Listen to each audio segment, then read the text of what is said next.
You found yourself on another episode of Locked On Bulls. In today's episode, we're going to talk about DeMar DeRozan's recent comments that he feels he would have won a title with the Raptors in 19 if they did not trade him away. We're also going to continue our season grades, this time for Pat Bev, and give our thoughts on the playoffs so far. There's been a pretty fun playoffs. We're getting into all that and more on today's Locked On Bulls. You are Locked On Bulls, your daily podcast on the Chicago Bulls, part of the Locked On Podcast Network, your team every day.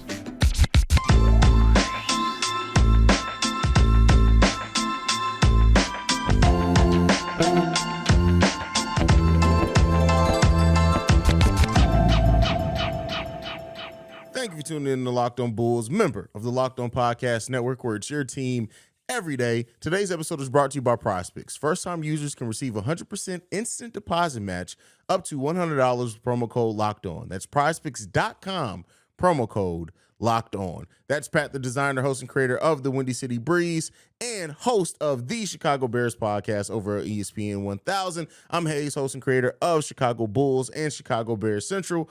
Pat, let's go ahead and get into it, man. DeMar DeRozan says he feels like he says he keeps in touch with the guys. He's glad of what they're accomplished, but he really does feel if he was not traded away that the Raptors still could have won the title in 2019. How you feeling about it? You think that's a little bit irrational confidence from DeMar DeRozan, or do you think there's a chance of that happening? Here's the reason why I think it's irrational. How many championships have been won without superstars? Maybe we can say the Detroit Pistons season. The Pistons one. Maybe we can say the Mavericks, but I think Dirk is one of the best power forwards of all time. But maybe we can say the Mavericks. At that point in time, he wasn't a superstar anymore. At that point, maybe not a superstar, right? Okay. It's not done. For the most part, it's not done. That team wasn't a team that was going to win a championship without a superstar. Kawhi Leonard at that time was a superstar player, had won championships, had been a defensive player of the year. I don't know if he had won one. Defensive player of the year candidate for sure. I know he was a defensive. He was a Finals MVP for sure. Might have been a defensive player of the year. I don't know that. But there's something to say that Kawhi Leonard was a superstar level player when he went to Toronto. DeMar DeRozan isn't a superstar. DeMar DeRozan has never been a superstar. He might have been one of the most popular people in the NBA, might have been but he's never been a top. Is there a season where DeMar DeRozan's been a top 10 player in the NBA? I'd have to go and dig through the archives, but I wouldn't be surprised there was a season.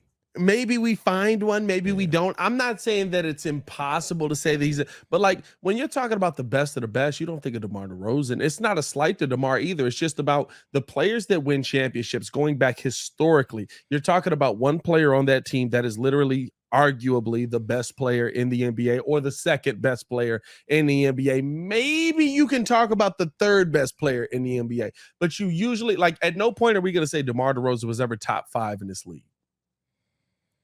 You're usually not talking about guys winning championships that aren't top 5 in this league. It's a player-driven league. It's a league that is dependent on what the players have an ability to do. You're literally talking about a few coaches that have had most of the superstar level players. You're talking about the top coaches in the NBA being guys that have had these superstar level players. And the times when guys who are viewed as not the top coaches in the NBA that have won have had superstar level players. So it's irrational from the sense of basketball is a sport where you have to have one player step up bigger than the other one. And I don't think that DeMar DeRozan is that player.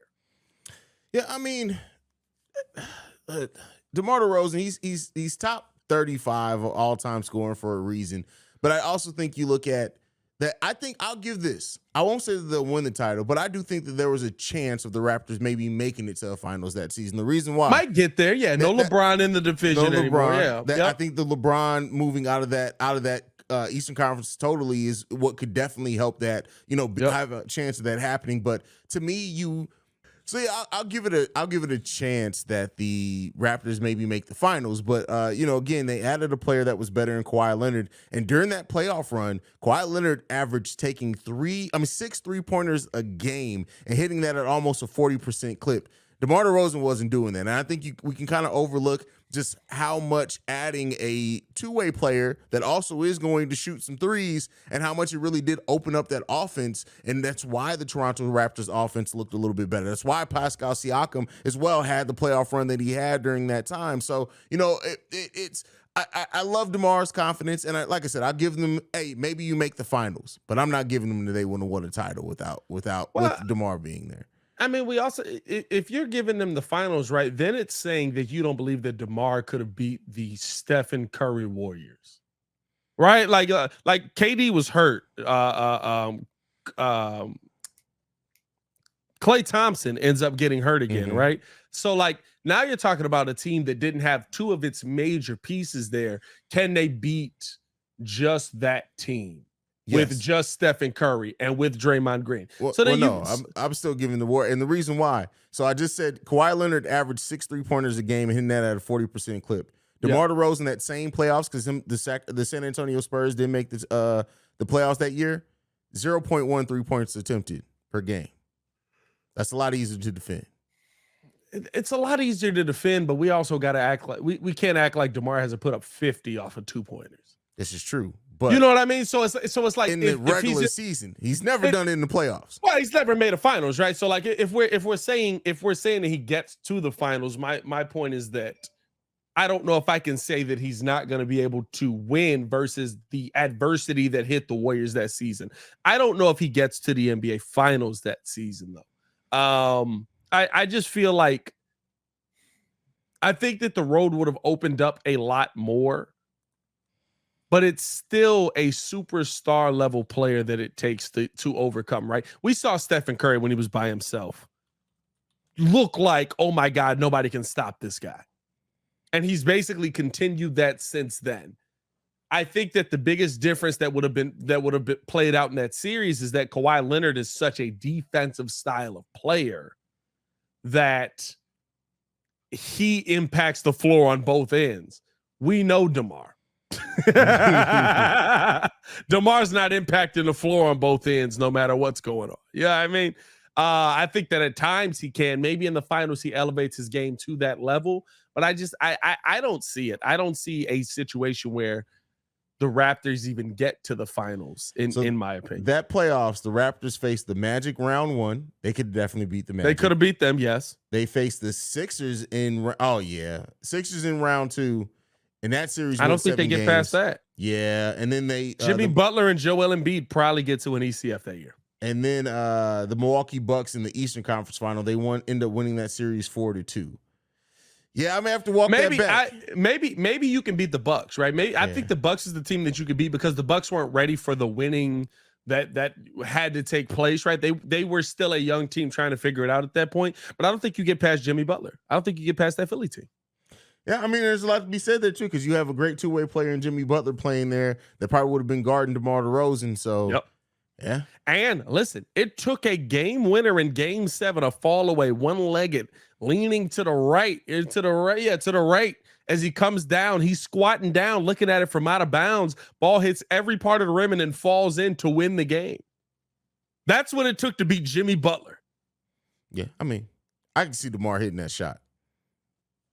He's hit it for us.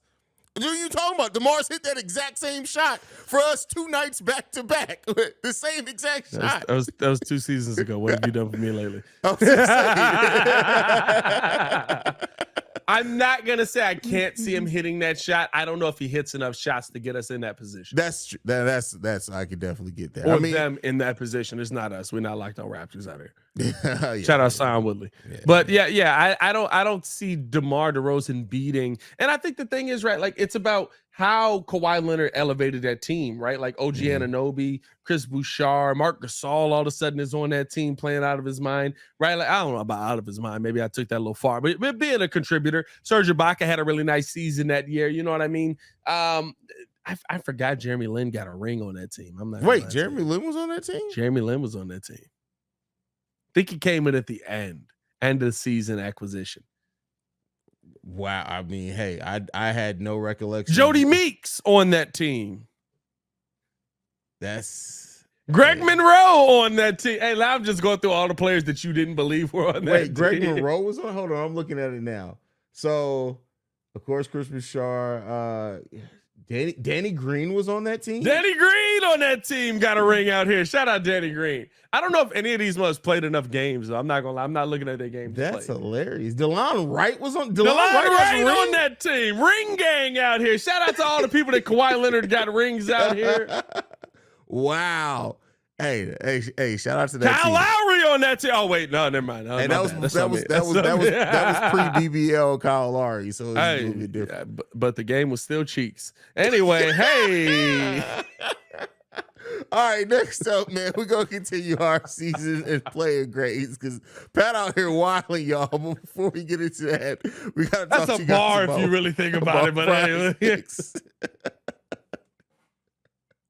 Man, PrizePicks is one of the best places to play daily fantasy sports, man. How does it work? You pick 2 to 6 players, and if they're going to score more or less than the PrizePicks projection, you can win up to 25 times your money on any entry. No competing against other people. It's just you versus the projections available. PrizePicks offers projections on any sport that you watch. This includes NBA, NFL, MLB, NHL, PGA, college football, men's college basketball, women's college basketball, soccer, WNBA, which is coming back, esports, and more. Entries can be made in 60 seconds or less. It's that easy. Safe and fast withdrawals. Currently operational in over 30 states and Canada.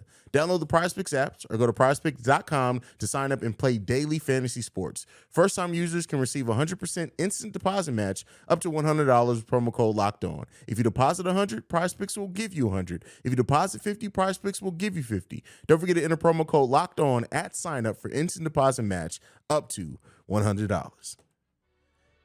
Oh, man, Pat, you be wilding, bro. Hey, I'm just saying, you know. Shout out the old BBL out here. BB Lowry. But shout to get back on Bulls news exactly, man, continue our player evaluations and grades. Pat Bev wasn't here for a long time, but a good time if you look at it that way. The Bulls went 14-9 over his stretch time here. He is now taking that to mean that he wants to be paid about $15 million in free agency. Ain't coming. But let's grade the season of Pat Bev, bro. How are you looking at Pat Bev's season for the Chicago Bulls? Are we grading the season or are we just grading his time here with the Bulls? His season with the Bulls. That's okay. We don't care what he did elsewhere. Lakers out there. That short stint with Orlando was crazy. I would grade Pat Bev's time with the Bulls as a B+. Did he play up to the level that we thought he would play? Yes. Did he exceed that level sometimes? Yes. Was he a nice player on the defensive end? Yes. Did he show out for Chicago? Yes. I think that there's a lot of things that I asked Pat Bev to do coming here that I thought were above what you realistically expected him to do, and he was able to do those things. I give him credit for that. Pat Bev, me and you both said here, if you're going into the buyout market looking for a leader of your team, you're not looking in the buyout market. You're not a successful team. Mm-hmm. Patrick Beverley came in and instantly became a leader of the Chicago Bulls. I clap it up. His time here in Chicago, no matter what the end result is, right? His time here in Chicago was exactly what you would have hoped for. It was exactly what you were hoping. I mean, at the top of your expectations that he could accomplish here in Chicago. And so I give him a very high grade. Again, I can't give anybody an A on this team because to me, I don't think this team achieved enough for me to give you an A. But based on just what Patrick Beverley did coming to Chicago, I think that he accomplished everything that he was set out to accomplish, and more so if you're really thinking about it, because when he got to the Bulls, they were the 12th team, and they were able to climb into the 10th spot. So I give him all the credit in the world. You're not getting 15 mil anywhere. Somebody gives you 15 mil is because they're going to give you 15 mil to be in like Orlando or something and be a vet. But yeah, you're not getting 15 mil anywhere where any contenders are at. So hopefully Pat Bev is back on this Bulls team for a solid 6 to 7 mil. I mean, I guess we'll see. Well, I guess we'll see. I mean, yeah, but cut that number in half and then take $2 million off. That's what I'm saying. But I mean, it's hard to not give Pat Bev a positive because he came in and was exactly what we needed. Not only was he a leader on this team, which we needed drastically, but he came in and the way that he communicated on offense and defense, it helped everybody go into their natural positions better. A B plus for me. Now he did have some games where it was like, hey, Pat, stop shooting, please. Just stop. Yes. Just don't shoot the ball. Yep. Just 100%. don't shoot. Otherwise, it would be an A. I said before, Kobe White's going to be the only one that gets an A from me in these type of grades. But, like, honestly, it would have been an A had he just stepped up a little bit more in some key games for us. And I hate to say it because that sounds negative. I guess it is negative. But he brought so much positivity to this Bulls team. We got to see him live in one of his best games in the Bulls uniform where he went into Kobe mode against the Miami Heat. He couldn't go into Kobe mode against the Miami Heat when it counted. But that's just my own personal issue. But yeah, man, I enjoyed Pat Bev's time here, man. I won't lie. Yeah, there's a part of me that hopes that, he does, come down to earth, gets a little bit more realistic on his next deal, and we get to keep Pat Bev because I really don't see the Bulls necessarily going out and improving their starting point guard position and being willing to because of the luxury tax situation right now. So I would love to see a whole season of Pat Bev here and to see what that really looks like over time. But, if it doesn't come, it doesn't come. But the time that he had here was overall enjoyable. But, yeah, we got some things we need to improve on, man. Patrick Beverley in his time here with the Bulls, 22 games. Had 107 rebounds, 23 steals, 16 blocks, 76 assists. He came in and became the point guard that we were hoping for him. Now, when you break those numbers down, right, it's like 5.8 points a game, 5 rebounds a game, 3.5 assists. But the main thing is, right, he allowed the Chicago Bulls to have a point guard. And not to say that he was great, right, but he was good enough to be at a position where Zach LaVine could take his game to the next level, where DeMar DeRozan could fit into a role, where Nikola Vucevic could kind of find himself down low, different things like that. To me, I think that Patrick Beverley showed us one thing, how important actually Lonzo Ball would have been for this team. Mm-hmm. That means that you have to go out and figure out what your answer is there. It's not to say that the Bulls are going to be a 60-win team next season if they go out and find a point guard. But it gave me the confidence that the Chicago Bulls would be a so much better team if they just had, right? Like, I feel like if we had Patrick Beverley the entire season just playing point and saying, hey, Zach, do what you do. Yeah. We win more games. We win at least, to me, 6 or 7 more games. Because how many games did we watch where we were just like, why are we doing this right now down the stretch? Why, like, do they not know that, like, somebody should be facilitating the ball? Why are we one-on-oneing down the stretch? Right? Like, I feel like, and even right in those moments in the second half of the season where we thought that was going to happen, where DeMar's like, all right, I'm going to take this mug. Zach's like, I'm going to take this mug. Pat Bev's like, no. We literally watched him go, give me the ball. Give me the ball. Yeah, like, that's what we were missing with this team, and I think that plays a big part. I think it does play a part. I think we still lost a lot of games because of just simple math and not shooting 3-pointers enough. But that helps. Yeah, I mean, but I do think that don't help with that solid. What was it? 30%. 1 for 3. But yeah, I mean, I think having a point guard, and not just any point guard, a point guard that facilitates, right? It does help the Bulls. And that's why, people saying, like, let's just start Kobe next season. It's like, I understand that. And I'm not going to knock if Kobe is our starting point guard, but it's not really going to, like, you're not going to get the 1-for-1 that you think you're going to get because, hey, Kobe's best when he has the ball in his hands. He's best when he is kind of having everything go through him. And I just don't trust Billy Donovan to use Kobe in that way. I think we're going to default back to a lot of things going through DeMar and Kobe being out on the perimeter. I just think that that Billy Donovan understood as a veteran point guard what Pat Bev needed to do to really bring his system together. And so, we'll see. Like I said, ultimately, I do hope that Pat Bev can come back. I doubt it. If I had to put a percentage on it, I'm putting in like 20% that Pat Bev comes back, if that's really the contract that he wants, or to get as close to it as possible, because we know it's not coming here. So, we'll see. 15 minutes. We'll see. Yeah, we'll see. I would not be surprised if Eversley calls him like, hey, man, we got 5 for you, bro. What you going to do? I got 5 on it. If AK and Mark call him and, like, Mark is doing, like, the background for AK, I got 5 on it. Oh.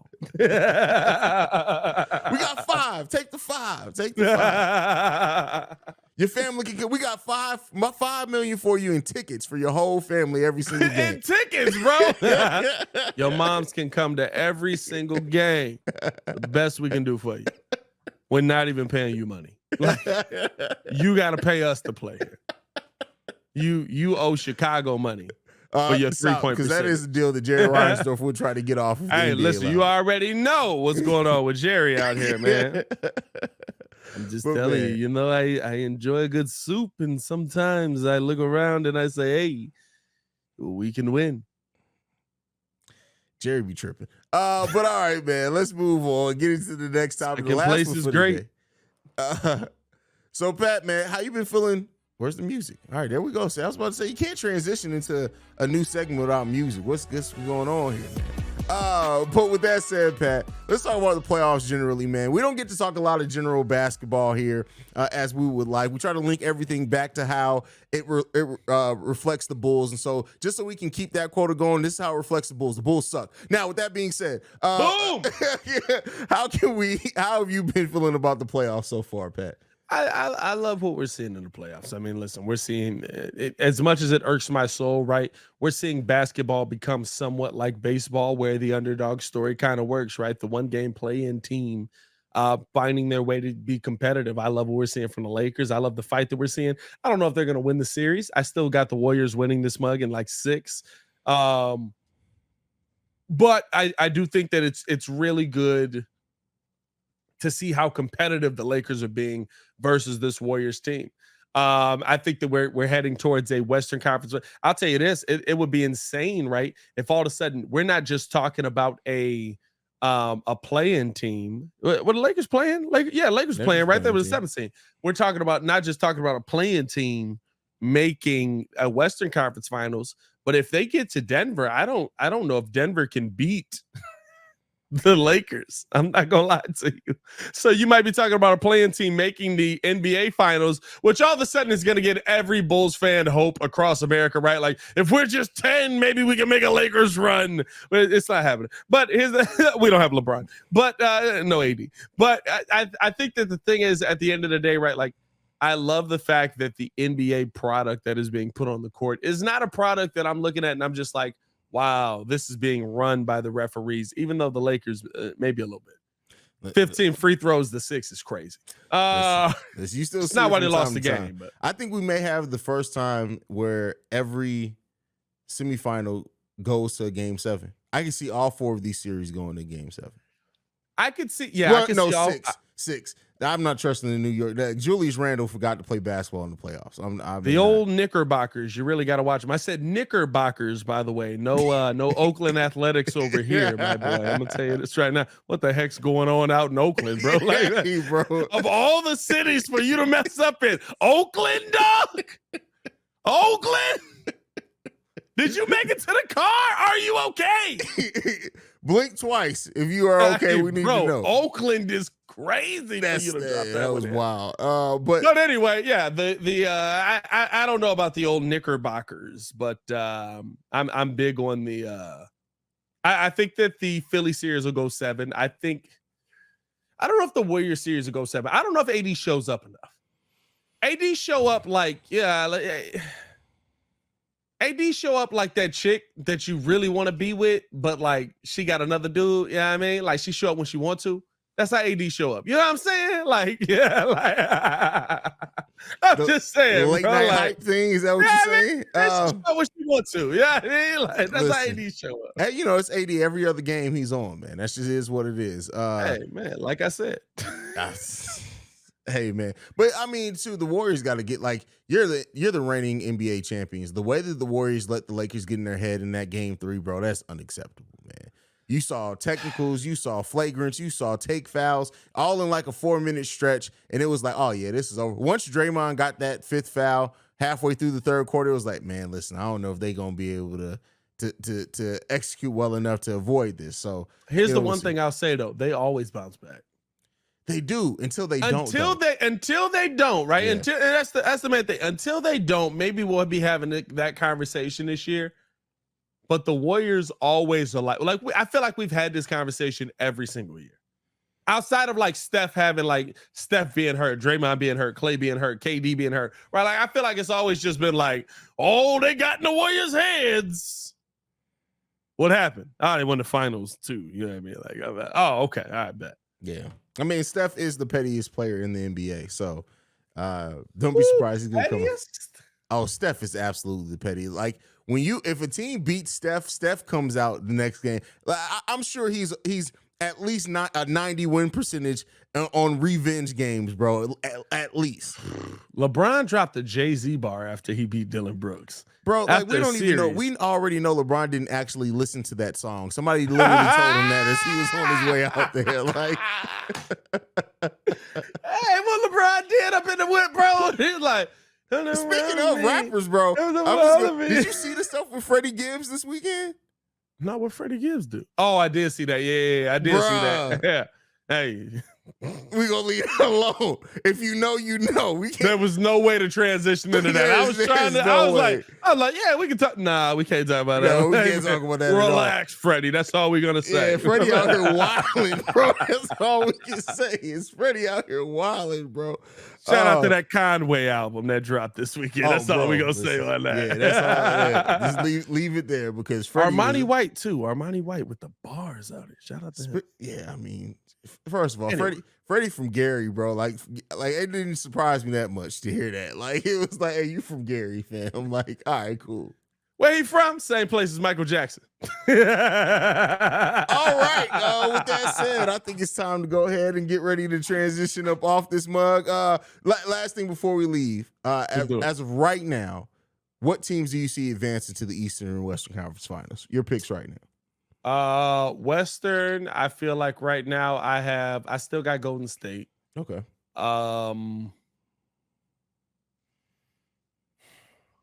I feel like Phoenix is going to advance because I don't think that I'm big on Mike Malone does not use Michael Porter Jr. enough. I think tonight Michael Porter Jr. got a little more run, but like realistically, Michael Porter Jr. should be your number one shot taker outside of Jokic. Okay. Because he shoots like 50% every time he takes shots. But hey, it is what it is. Eastern, I'm going to go Miami. I think I'm going to go Philly.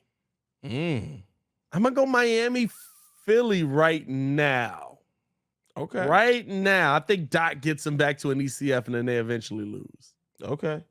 Listen, I'm not picking Philly over Boston. I got Boston and Miami in the Eastern Conference Finals. And like you, I think what we're seeing with the Suns is that we're seeing a team with the Suns that are learning how to fit together in the playoffs, and that's dangerous because with no bench. Yeah, with none, and sometimes no center because DeAndre Ayton is like, hey. I don't know if y'all saw this. Haize got 10 minutes tonight on the bench. Out of the bench, bro. Exactly. That's why he's sweating right now. Absolutely. I'm tired, bro. I had to come out there and play center because DeAndre Ayton wasn't. He was more dominant. Bro, DeAndre Ayton is playing like cheeks in most of these games in the playoffs, bro. Like, you mean that dude that got shut down last year in the Western Conference Finals by Maxi Kleber? I said this over on NBA Central, and I'm gonna leave this here, bro.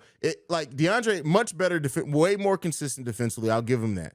But if it's not for having a point guard that gets him involved in the game, DeAndre Ayton is as passive as Patrick Williams. You said, hey, I thought it was one more S on that ass, bro. I was like, Jesus Christ.